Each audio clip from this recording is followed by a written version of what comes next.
Good morning, everybody. Keith Engle here. TGI Sports Talks. Are you serious? Hope everybody's doing well on this Friday before Memorial Day. Long Memorial Day weekend begins.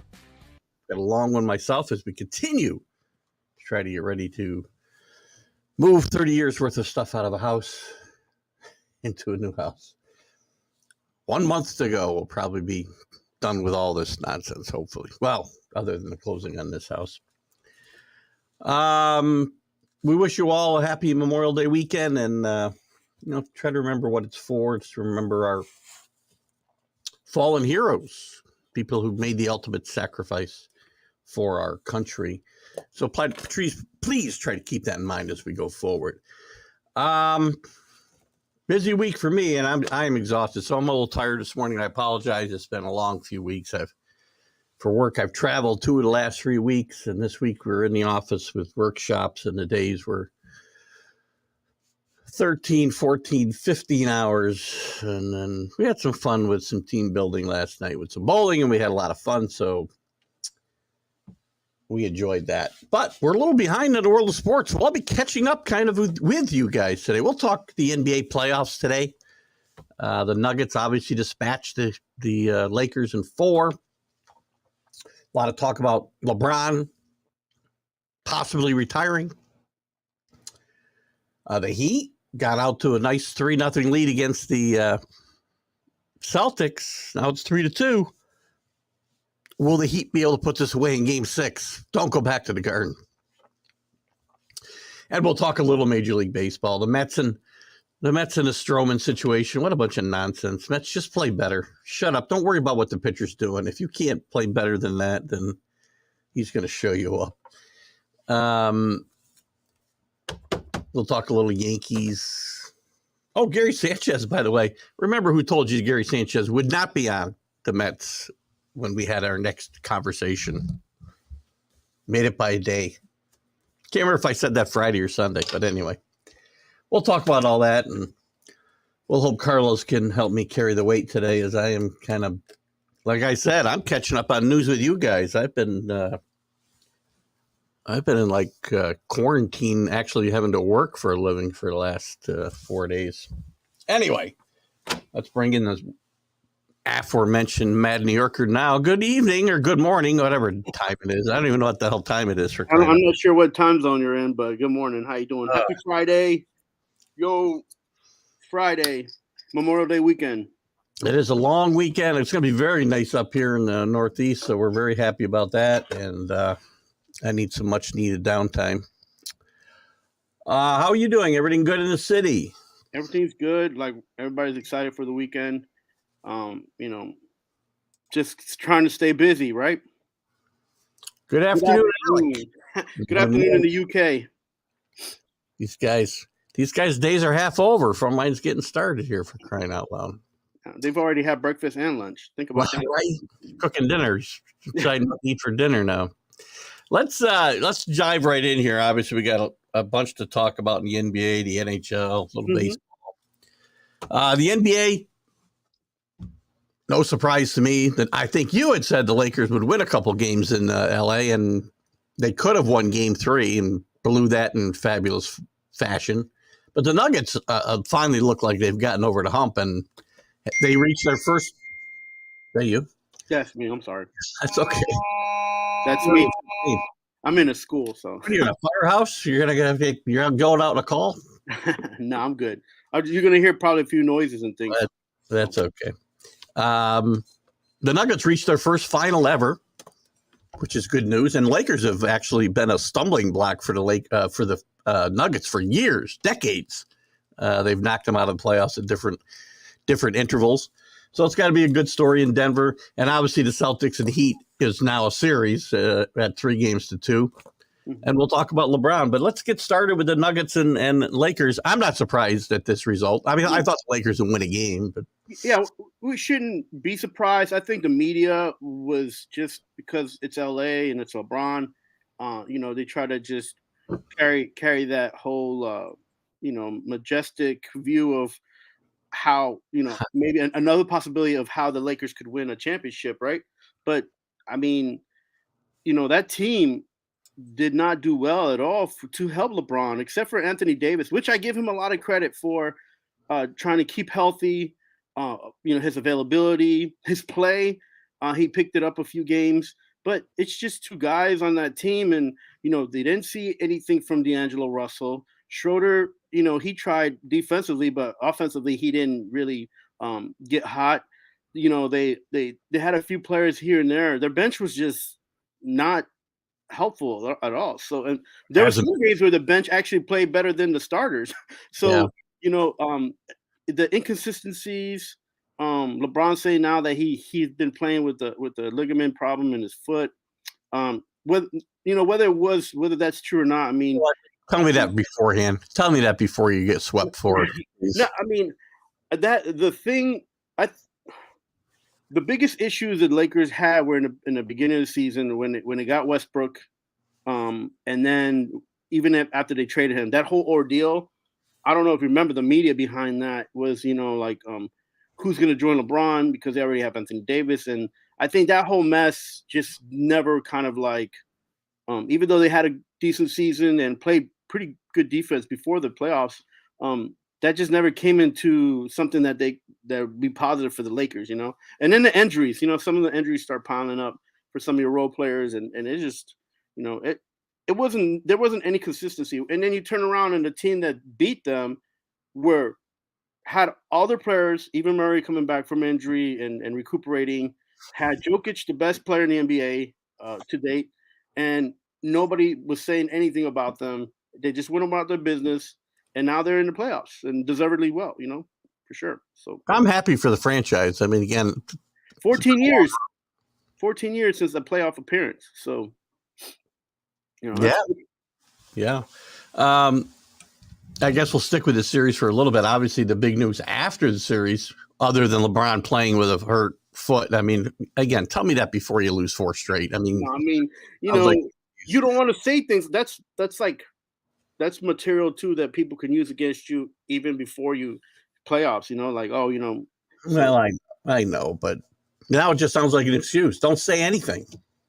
So anyway, now he's hinting that he's got a lot of thinking to do about, his future and the Lakers' future and whether he's going to retire or return. Now, there's obviously a school of thought. Well, there's a couple of schools of thought. He could seriously be considering retiring. He's not a young guy anymore. He's got a lot of miles on him because he's not just, what is he, 38? I think he's 38. Yeah, he's 38, but he's been playing since he was 19. So he's played 20, 21 years and a very full 21 years because I know all the load management stuff, but this is a guy when he plays, he's carrying teams. I mean, he's doing everything for the most part of his career. So it's been a harder 20-year career than maybe some others. So maybe he's going to retire, or he's doing as a ploy to get the Lakers to improve the roster, or he's trying to force his way out of town, and maybe he will retire and come back when Bronny's playing in the league, and because he does want to play with Bronny. To me, there's no way that LeBron is done playing. He may be done playing next year. That's possible, but I think he will be back because he desperately wants to play with Bronny. Whether that's 2 years from now, I'm not sure it's something that I think it's something he would like to do. I don't think it's something that he needs to do or wants to do. I just think it's like one of those things where if he had the opportunity, he'd go for it. We don't know what he's going through personally, but what we do know is that he's a person that can make his own decisions, and nothing's going to sway the final decision that he makes. So, I think that'd be something that he could do if he wanted to, and it's not something that he has to do because he needs to. So just don't turn this into an NBA, another the decision special, right? Let's just make a decision and move on here, LeBron. I think that was a turning point when people started to hate LeBron. I liked LeBron. First half of his career, I thought he was not just a great player, but I thought he was one of the players. I like to say guys that get it, right? They understand how to carry themselves, in this media spotlight and do it in a positive way. And I thought he did. And I think that image has changed a bit since the decision, which is quite a while ago now, obviously. Right. Well, I think and even the last few years with some of his political stuff. I think also one thing that we kind of just don't look at is that he changed the mindset of a Midwest small market team in Cleveland. He made them big. Um, he everywhere he's gone, he's made an impact. Playing on the Olympic team. So these things, I don't like the comparison to Jordan at all because they're two different eras, two I, different types of players. I was going to ask the question because it's got to be asked. If he retires, where does he rank? We're going to rank players. It's going to be done. So I understand it's hard to rank eras. I get it, but we do rank players. I mean, he did play towards the end of. Didn't he play 1 or 2 years with Jordan still in the league? But I'm not sure that he did. You know, I don't. I mean, even if he did, but I don't feel like it's a situation that. And if he did, that wasn't Michael Jordan, by the way. That was a different guy altogether. That was the owner / of the Bobcat. Right. So no, but you know, all these comparisons, all these things, I'm just like. And I think Giannis, he said it well, and he said it the best. He's like, we can't win every game and every championship. That's just impossible. But winning feels good, and when you win, it's something that you should like be happy about, and try to win the next game. And I feel like the fans should kind of go on that spiel. Like, if your team's winning, great. If they're not, then just kind of wait because not everybody wins every single game. So, if LeBron were to walk away today, I would have him number 2 behind Jordan. You have Jordan as number 1? I do. I think there's a lot of players in the top 10 that are interchangeable, and I think it depends on who you talk to and their frame of mind. And the criteria that you use, right? What's the criteria you use? I mean, a lot of people say it's Bill Russell because he's the greatest winner of all time, right? Yeah, I've got Bill Russell's number 1, not just because he's the greatest winner of all time, not just the number of rings, but he was the first big man that changed the game. The game got better because of him, and the rules that changed. Now it was harder on him because they kept changing the rules because of him. But the NBA has a structure of rules because he's the one that changed his being tall, athletic, and being who he is changed a lot of those rules. So that's why I have him as number 1 because he's actually a game changer as far as the rules and the way basketball is played. Yeah, rules. I mean, everybody we talk about. To me, I mean, Jordan changed the game immensely, right? The game started getting played in the air when Jordan started playing. Yeah, but here's the thing about Jordan, and I don't blame him. He's just on Chicago's first 3 years. He was just there, and then they gave him a coach, they gave him a team to build around, and that made him even better, and he made the players around him better. So you need players. Bill Russell didn't win all those championships alone. He had some pretty good players around. But that's again. I mean, I'm not. It's not Jordan's fault. And the thing is that and also he had an owner that was like George Steinbrenner. He didn't want to lose, and he didn't take no crap, and he was willing to spend money and bank on Jordan and take that risk. So that's sometimes that's what it takes sometimes. So I mean, it's just again, Jordan played in a different era than Bill Russell. And even before Bill Russell, even like players like Johnson and Bird, they changed the NBA as far as Oh they certainly changed the NBA from a popularity standpoint. At the time, the game was in a serious trouble. I mean, the finals weren't even played live on TV; they were on tape delay at 11:30 at night. But then people would still watch them on tape delay, and that's But again, if enough people were watching them, they wouldn't be on tape delay. So remember, the technology was different back then. And I not only watched them on tape delay, I watched them like in Europe, which was like a day later. So well, definitely. So they all listen, and don't forget, Alan. I'm not so sure. Yes, I have him number 1. I'm not saying it's not close because guess what? You can say whatever you want about LeBron. LeBron won championships with worse players around him than any one of the guys we just talked about. Anyone. And he was in the playoffs as a young man carrying 2 terrible teams in Cleveland. So before he won, right? Before he left Cleveland the first time as a kid, surrounded by, these were not good players. They got to the finals and lost twice. Right. But these were not good players, and he's got to be given. He did carry them, which brings me now to the point of like Tatum and the Boston Celtics, and he's doing slightly what he should be doing, but I still feel like we expect more out of him and his cohort. Yeah. They have a very talented team. There shouldn't be any excuses. We saw that yesterday when they were manhandling the Heat in the beginning of the first half of the game, and that was something that should have been just. They should have started from game one. And I don't blame the coaching at all, because you can only coach so much. You can't be on the court playing the game, and these guys, they got to take that mental block away. They got to stop overthinking it, and they just got to have fun and go out there and play ball.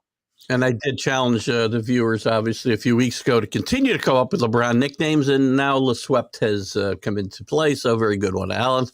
And we'll get back to basketball on the floor. Alec asks, how important do I think the extra rest is for Denver? I think a few days is good, but I think too much rest is not good either. You lose your edge. I think it will help their bench more than their role players. Their role players, I think, need to be in the game. They need to be challenged.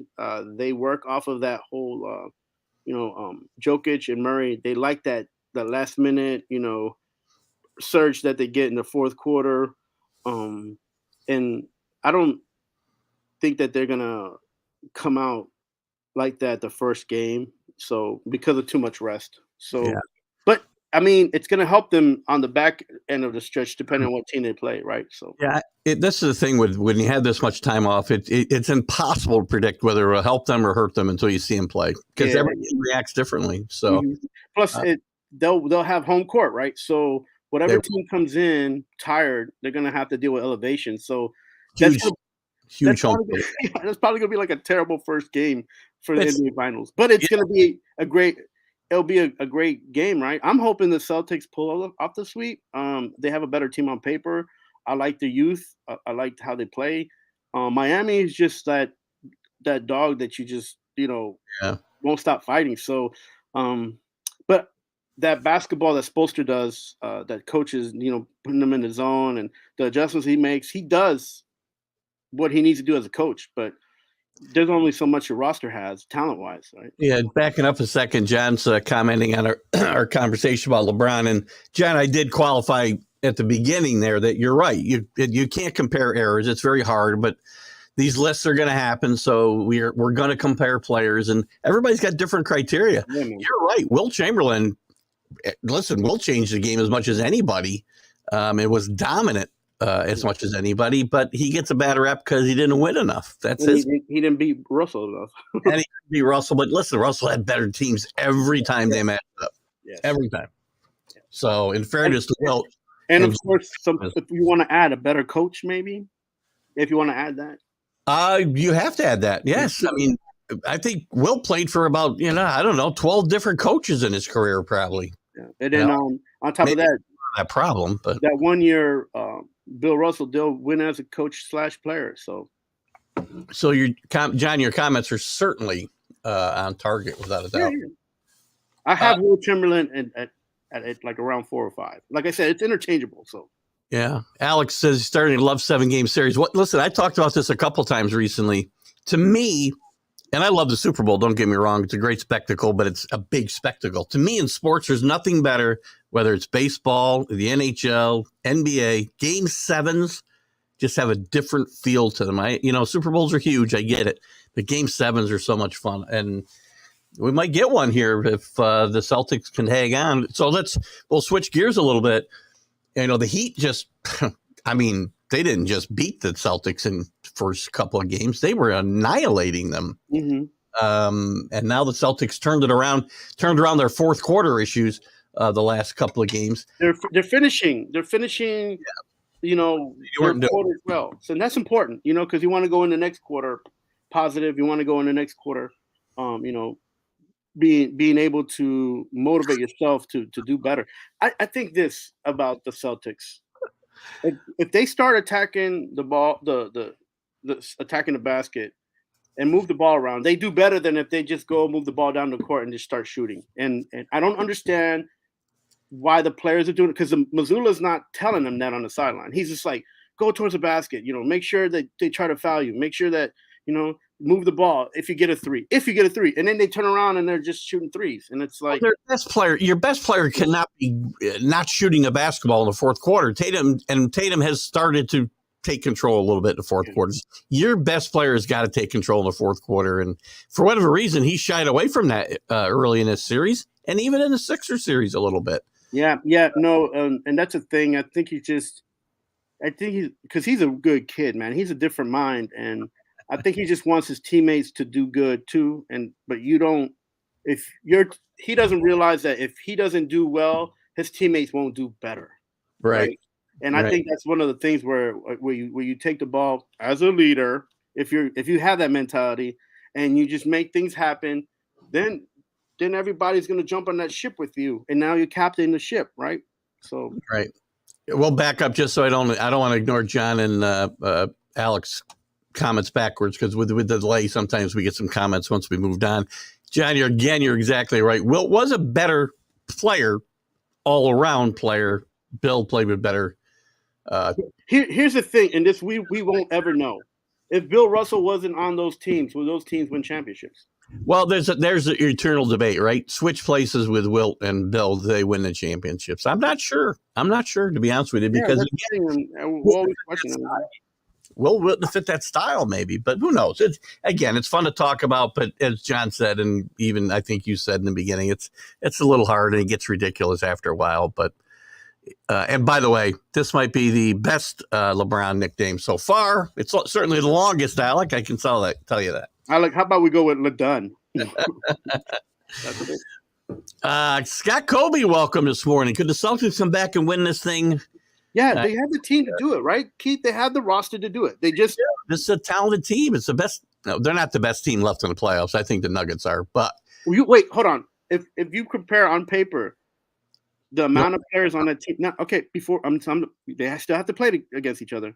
If you compare on paper the amount of talent on rosters, Celtics have more talent on their roster than the Denver Nuggets. Now, I got a list of 1,000 teams that had better talent and didn't win championships. So those teams are not in the playoffs still. That's the problem. The Celtics are still in the playoffs, and until they're done, we can't. I'm not saying ignore that, you know.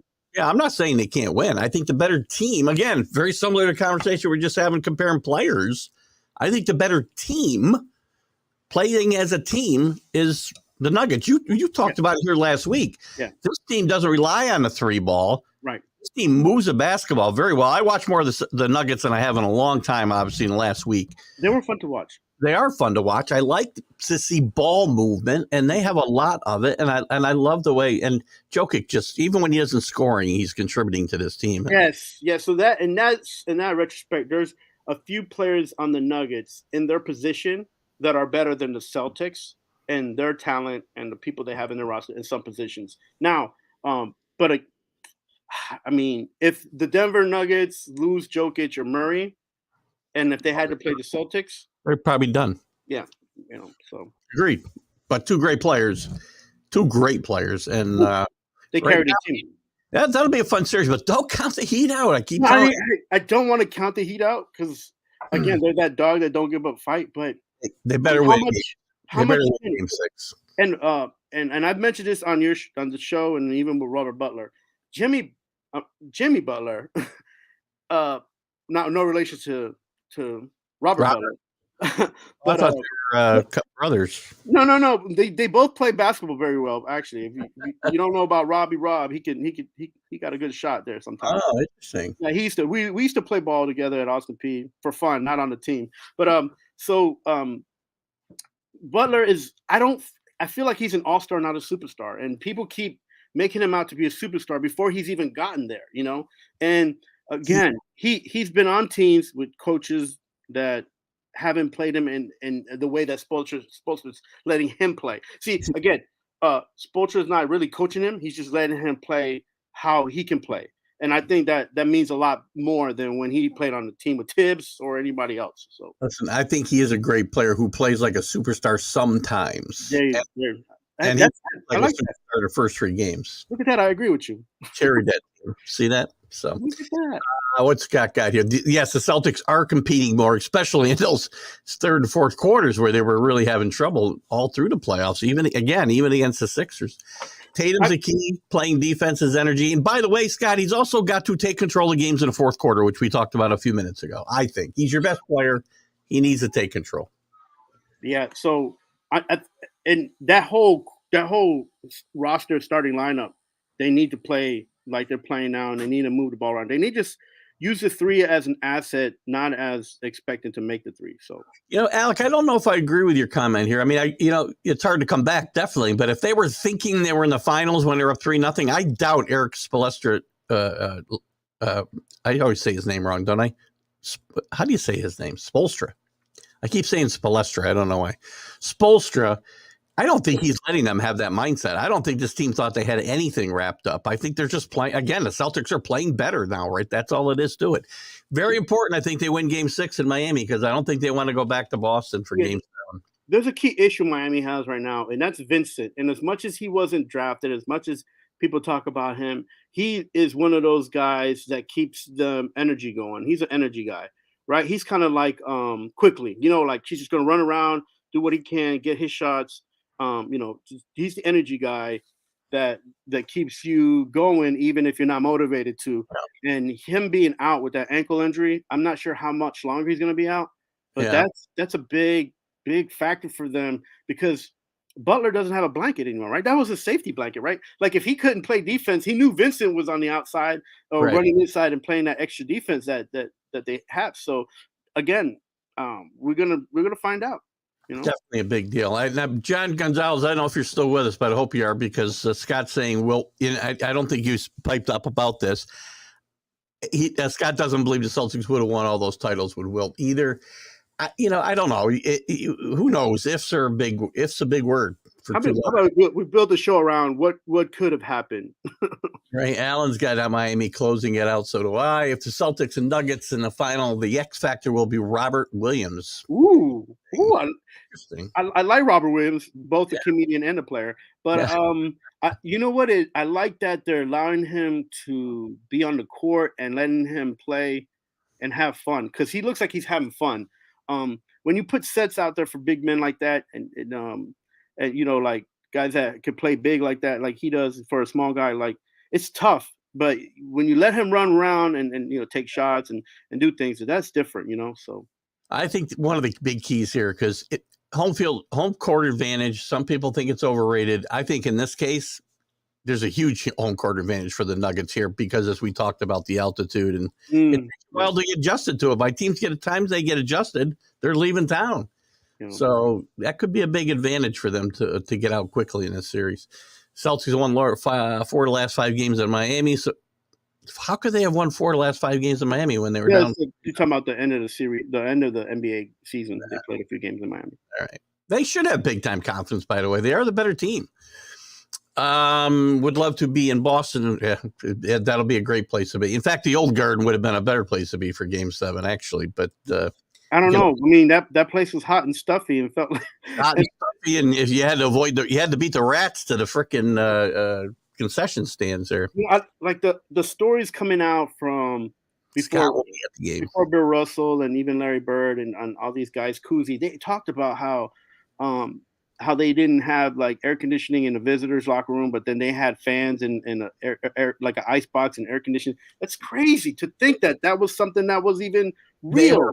Famous too. Red Auerbach was famous for turning up the heat and turning off the hot water in the visitors' locker room. It's the Laker Celtics championship series in the 80s were just famous for those types of stories. Keith, could you imagine the NBA today being played in some of those arenas and stadiums, stadium arenas that were back in the NBA and any sports today playing in the venues they played in, 40 years ago is amazing. I mean, the Garden full of great memories, but it was a dump. Sorry, it was an absolute dump. A lot of those places look like college or high school. Crawl across a guy's foot in the stands one night. I swear to God. Oh my God, that's crazy. Now the stadiums nowadays are just beautiful, and some of these arenas are nice.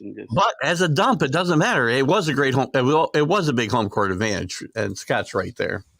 Same way with the Patriots in Foxborough. Believe me, that place was a dump, and I miss that. And I know Scott can probably relate to that as well. Anyway, I'm going to predict the Heat win Game 6. Woo! I feel like this is going to go Game 7, and I'm going to right now give the put the ball in the Celtics' hands. I know they're inconsistent, but I'm hoping that that talent and that motivation comes through because I would rather see the Celtics play the Nuggets than see the Miami Heat play the Nuggets. Interesting. I think it'll be a fun series. I don't know how much the networks are loving it, but we'll see. I think probably rather have the Boston market than I don't know. Maybe not. Miami's a big market too, but Denver hurts them a little bit. But again, it's a novelty too. They haven't been there before, so you might get some people turning. The thing, if you're an NBA fan and you could see two players that you don't see usually, you get to see the greatness or what's happening in Denver with Jokic, and you get to see a good player in Murray. Very underrated because he doesn't get seen a lot because of that market he's in. So, and I think the finals will start before we are on again. So I will predict the Nuggets win the NBA championship in 6 games over whoever they play. Oof. If it depends on who they play. So if they play the Celtics, they'll go 6. If they play Miami, they'll probably sweep. Couple of comments before we move on to some NHL. You should have seen what we have in England in the way of locker rooms for soccer. Wimbledon, crazy. Yeah, do you remember the last 3-0 comebacks? The last one I remember is ugly, and I don't know who it was, but it was the one I remember was the Yankees and Red Sox. So probably not what you remember, Scott. But by the way, greatest game I ever saw played in the Garden, and I know Scott will remember this. A lot of you younger guys may not. 1976 game. Oh, help me out, Scott. I think game 4. Celtics and the surprising Phoenix Suns that year. They were only 42-40. They went to 3 overtimes. It was a great, great, great game. Maybe one of the best finals games ever played. I know Scott will remember it. I think I got the year right. That was the second year of Jabbar, right? No, he was. Well, he didn't play in the series. It was Suns. Said Suns and Celtics. Oh, Celtics, Suns and Celtics. I thought you said Suns and Bucks. No. I think the Suns knocked the Lakers out. He'd already been a Laker for a couple of years. What was it? So got to give us the answer here, Scott, before we move on. Boston over. Yeah, thank you, Alan. I said that myself. Thanks for bringing that up. I'm going to have to go to therapy this afternoon now. Lightning could strike twice. I mean, listen. The Boston Red Sox roster pitching wise was a lot better than the Yankees. The Yankees had Mariano as a closer, but they had a couple guys that are already long. Mariano's the one who set the freaking comeback in place. He couldn't get the save in game 4. Yeah, the game was over. Yeah, so and then on top of that, you had big clutch players on Boston. You had Big Poppy. You had a lot of players on that team, man. That team was for as much as I know Yankees fan and New York fan, and you have to give credit for Boston. They had a decent manager, right? And they had some of the best players in that moment who were peaking in that moment playing. Yeah. So, that means a lot. So I got to see one more picture of Kurt Schilling's bloody sock. I'm telling you, Scott admits he'll be insufferable, by the way, if the Celtics are back and win as you should. Boston, yeah, I can't remember the game. I think it was game 4. There we go. Good. Gar Hurd for the Suns with a tremendous shot to force one of the overtimes. It was a fun. If you ever get a chance to watch it on YouTube someplace, go find it. It was a great game. All right, let's move on to the NHL. A lot of interesting stuff going on here. Before we move on, we got to talk about Jay Morant. Oh yeah, John Morant. So my thing is, everybody just remember this is the tail end of Mental Health Awareness Month. We don't really know the situation personally. If you don't know him, I know he's moving the gun around public. I know that. Yeah. Well, so the call that was made to the police for a wellness check, checked out okay. But my thing is this, and from what I've heard in the media, and as far as I'm not a doctor, but my opinion is that someone that's in that situation needs to be getting away from people who enable them. And unfortunately, the people who love him and care about him the most are the ones enabling him. That being his family members. Now, again, these are what's coming out from the media, not what I'm saying. So and his and some of the friends that he has now. The best. I mean, one of the solutions would be to to move away from those enablers, and also just maybe surround yourself with players that do care about you and who you are, not a basketball player, but a human. And also like maybe your old teammates and old coach. Like, the whole thing about him is the fact that he makes a lot of money. And I hate that because that's taken away from the person that he is and the things that he does for himself. So, he's in the limelight because he is a superstar, right? He is the one that came out of college and not just made his name big, but played out. So because people see what he's capable of, they're judging him on his job and what he does.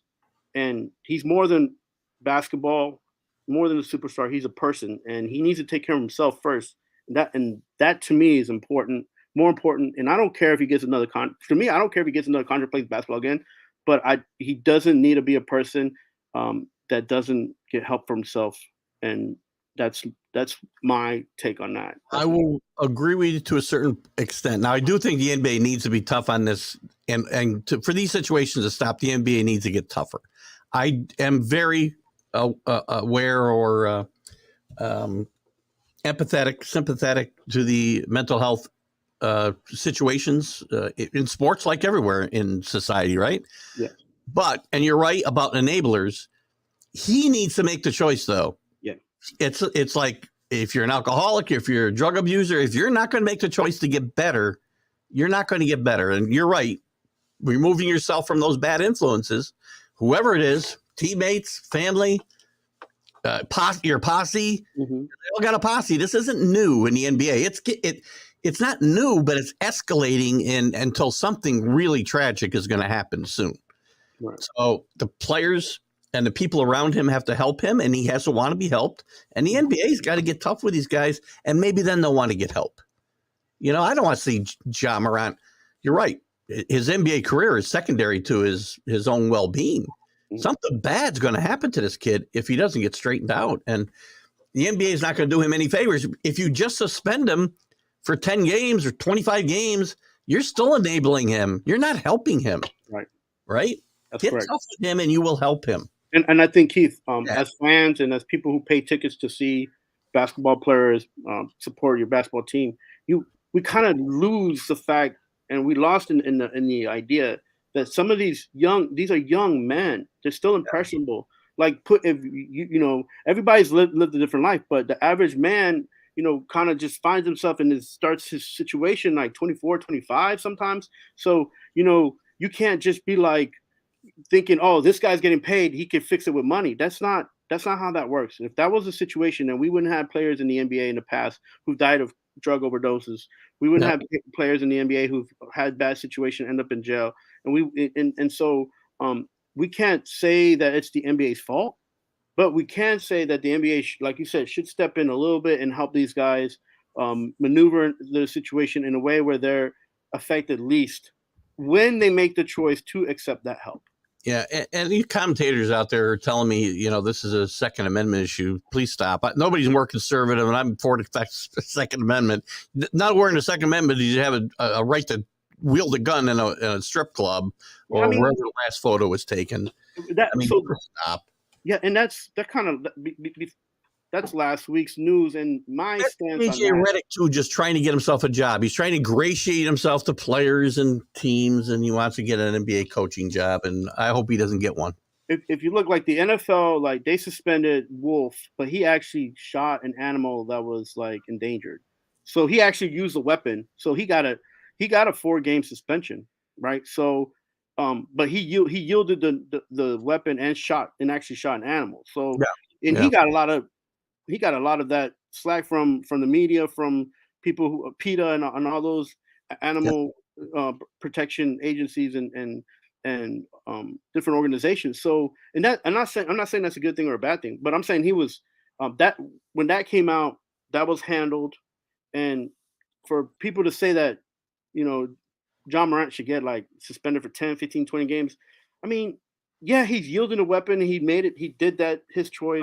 Spend him for a year so he gets scared straight. Right. Yeah. Well, first of all, let the law and the state and whatever is, let them take care of that situation first.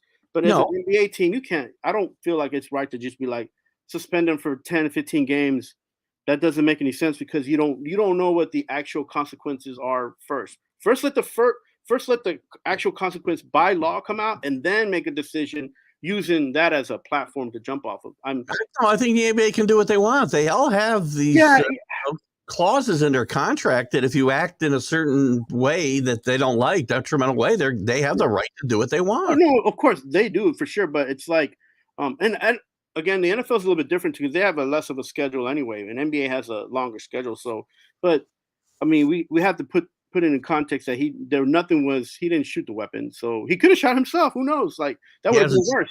He hasn't shot a weapon yet. Yeah. So I mean, let's not wait till that happens. Let's right. So my thing is, and the way I feel about it, my opinion is, and I'm not a doctor, I don't hold a degree. Is that neither do I.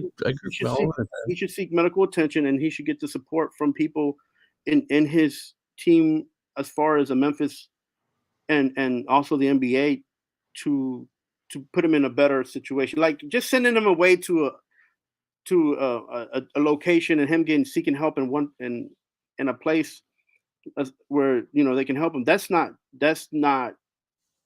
hasn't been the solution, and that's not going to help them if that's what they want to do, So agreed. Alan, you're right. The veteran guys in the league and on his team really need to step up and help these guys a little bit too. I've talked about this a little bit too. Teams need to these kids need mentors, but by the time they get here, sometimes it's too late because they've been babied since they were in high school. And this isn't, this behavior doesn't begin in the NBA most of the time. It just gets enhanced. That's all. Right. And Tanner, good morning to you. I'm glad you had Dick Drago on last night. He was a great interview I had a couple of weeks ago. Great former Red Sox and part of one of the greatest World Series ever played, as I've said several times. Good to have you with us.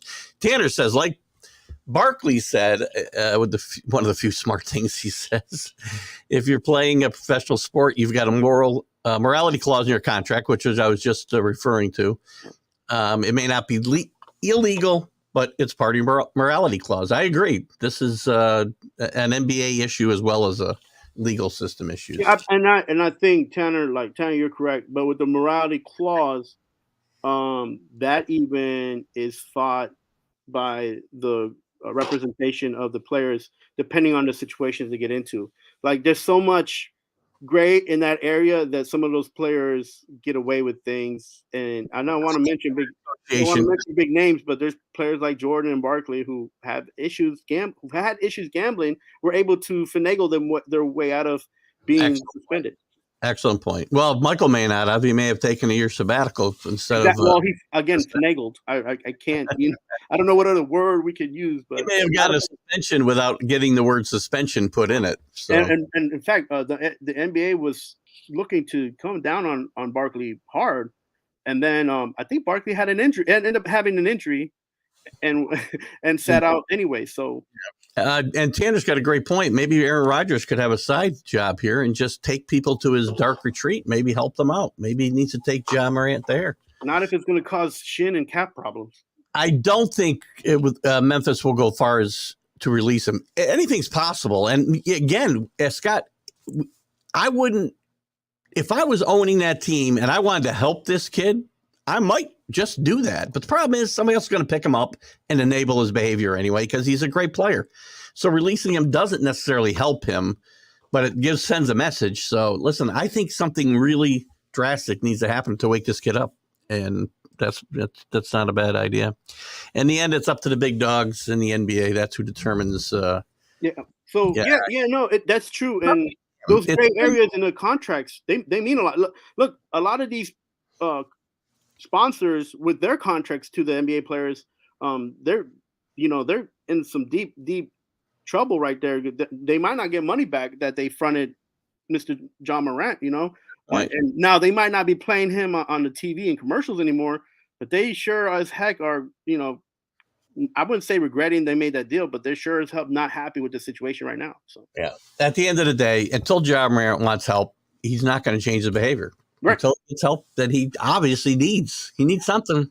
Yeah, and anybody out there who's seeking some or doesn't realize they need help, or just talk to somebody, seek out some medical attention. It's not a bad thing. It is Mental Health Awareness Month. the tail end, and there's always somebody to reach out and go to. And I wish I had a phone number. Sometimes I'm ready with it, but I don't have one. But talk to a friend, talk to somebody.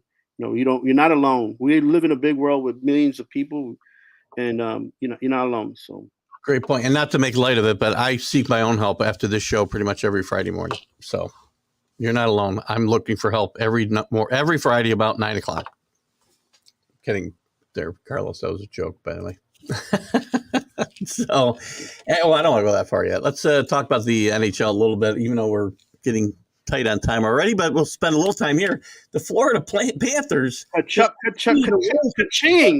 What are they, 11-1? What is going on in Florida? It must be the water down there or something, because these teams, Miami Heat, Tampa Bay Lightning, Florida Panthers, are you kidding me? I like it. It's eked into the playoffs. They had to win like their last 2 games, I think, or something to get in. Did you see the last game that the Panthers won against the Hurricanes?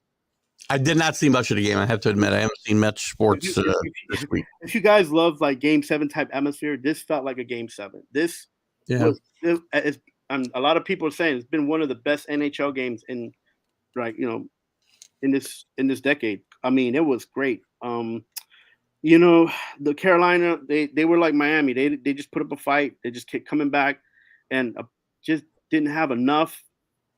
I think they didn't have enough gas in the tank. Again, we talked about paper and we talked about regular seasons. The regular seasons in the NBA and the NHL are showing that they mean very little lately. Yeah, but they beat the best 2 teams in my mind in the league in the playoffs so far. And the Bruins, obviously, right. And I think Carolina was second in my mind. Yeah, no, and that goalkeeper, man, between Tkachuk being the leader and shooting and keeping that team in the mix of things with the way he handles the puck and he takes his shots, because if you don't shoot, you don't score, right? So right. When Gretzky says so. And that goalkeeper, man, that's you guys, if you haven't had opportunity to see that game, I do recommend it, and it just will keep you. The third period will keep you like, give you the jitters, because it was an awesome game. So. And we'll definitely talk a lot more hockey on Sunday with Jim Beringer. But this to me might be, if they finish this off, this might be one of the underdog championships in the history of sports if this team wins. It's a great run, because like you said, they beat the best. They already beat the best because of who they beat. Correct. And so they're chomping at the bit, man. They might have enough motivation. They have the goaltending. They just need to shoot the puck a little more. They were hesitant against Carolina towards the end of the period, which was why I think they gave up a goal the last game. But I'm telling you, man, they have everything, and they have a coach. They have a coach that is, he lets them do what they need to do, but he's also got a little thumb on them, and I like that. I like that about him. I like that coach. And in fact, he was the ex-coach of Carolina. Yeah. So that was a good little story in that series. So. And Scott, that's a good example. Tim Thomas was. I remember that Stanley Cup where he. It's funny. Before I even read your line, I was thinking about stood on his head, like Jim Craig did in the Olympics in 1980. Very similar type. Yeah, he's kind of a mixture of Hasek and the doubles player. What's his name? I can't remember right now. It's, the doubles. Martin Brodeur. Sorry. Martin Brodeur. Yeah, Brodeur. He's kind of a mixture of both, because he's kind of small, like, and I don't say small and short like Hasek, but he's very thin and very quick, and then he's just sliding, and he's been in the right places at the right time. His defense.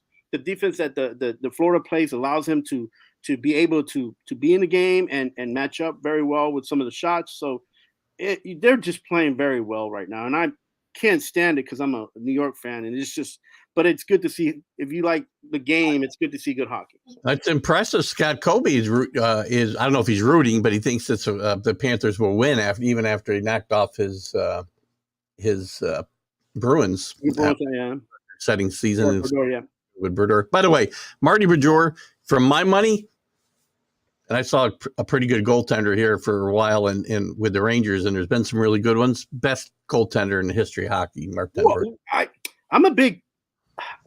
He's in my top 3. I like Patrick Wall. I like Hasek, and then I think yeah, they're all great. Now, again, those are my top 3 in this. Me watching it, being able to watch hockey. Well, you can go back where these guys didn't even have they wore pads like nothing on their legs, no face mask. Yeah, there've been some great goalies out there before I was able to understand the game of hockey. So, but it's amazing that these guys ever played without a face mask. Yeah, like one of those underrated but good goalies I saw play in the videos and YouTube has been Fear. Yeah. Yeah, I like his style, but it's just on a perception thing. Like, what do you like? What do you want to see in a hockey? Yeah, didn't he goaltend for Vegas in their expansion season? Grant Fuhr? No, not Fury. Fuhr. Oh, you're going back to the Oilers, Edmonton Oilers. Yeah. Sorry. Yeah, he didn't play then. He would have been a little old. I was thinking Fleury is good, but I think he's good. But I think there've been other goalies that have been a little bit better. Oh, there's a bunch. Marty just stands out in my mind. On the other side, Vegas had a 3-0 lead. Could have wrapped it up last night. The Stars eke one out. CA's not with us today. He's a big Dallas fan. I think Vegas will probably wrap this up in the next game, and you're going to get Vegas and Florida in the final here. Yeah, they get that whole they get that whole situation where they don't give up, but then they will get, they're not giving in, but it's just sometimes Vegas has enough in the tank to push them up, but I won't give up on Dallas, man. I like Dallas, and I won't give up on it because they're very talented and talented enough to come back from 3-0 down. I know, man. Getting that first win's a big deal. You can start some momentum like the Celtics. The problem is hockey is different than basketball. That's the problem. Yeah, I agree. It is a little different. But I'm not going to give up on them, but I know it's bleak for them. Florida Vegas final, and with Scott, I'm going with Scott. I don't think they're going to sweep the finals. I think they'll win in 6 games. Keith, how crazy does that sound with all these expansion? Because you hate expansion, you dislike it. You're going to get 2 of the hottest places. There's too many teams in every sport now. 2 of the hottest places playing hockey. How about that? Well, again, I'm not against expansion retroactively. I don't think we should have never had any expansion ever. I'm talking about now. We got enough teams in every sport. We don't need more teams. Talent, too thin. You always talk about it. There's no depth. You know why there's no depth? There's too many teams. No, with hockey, it's a little bit different because it's just it's just a little bit different. But I mean, to me, I don't think growing up I would ever have imagined before the expansion, imagine 2 of the hottest places in the world hosting hockey games. Let's talk a little bit. And I didn't mean to. I'm going to give this real quickly because going backwards for Jay Morant, Scott thinks he'll get suspended for a year. And Alan talks about, again, he needs a place where his teammates can check on him and blah, blah, blah. I get it. Josh Hamilton's a good kind of, he didn't wield guns, but this guy had a serious drug problem. So it's a little bit different. Well, we don't know the extent of Jay Morant's problem. Yeah, no, Josh Hamilton was, he was arrested a few times. So yes, that changed that. All for drugs. Yeah. All for drugs. That changes a little bit of everything. And now he's lastly he was arrested for a situation that he had with his wife's daughter or something like that. So yeah, we only got a few minutes left here, but let's and Alan already started getting on me about the Yankees. Yankees did lose 2 out of 3 to the Orioles. Blew 1 game just horrendously the other night, blowing a pretty good sized lead and getting just blown out of the building in late innings. What say you about Mr. Gleyber Torres? Is he a starter or he's not a starter? No, I'm not a big Gleyber fan. I'm sorry. I mean, not I say Gleyber Torres. I meant the pitcher. Oh my gosh, it escapes my mind. The mustache. The sneaky pitch. What's his name? You're talking about Chavez? Why? Sure he is. No, not Chavez. Oh, what's his name?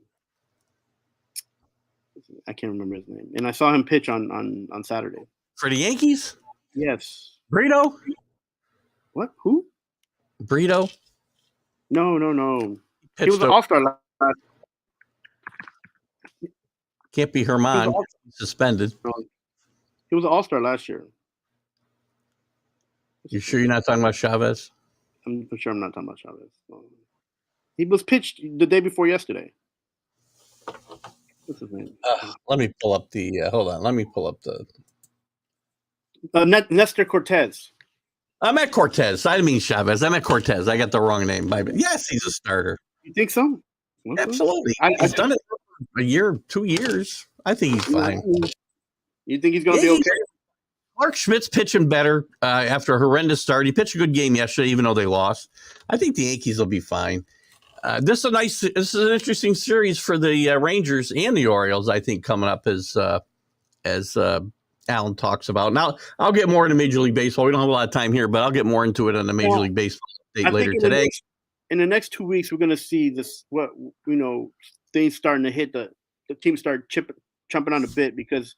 This is when it starts getting hot, and then you're going to see, some of these pitchers, they're going to need a little bit more rest than the, 2 days, 3 days off that they get. So, we're going to see Nestor Cortez.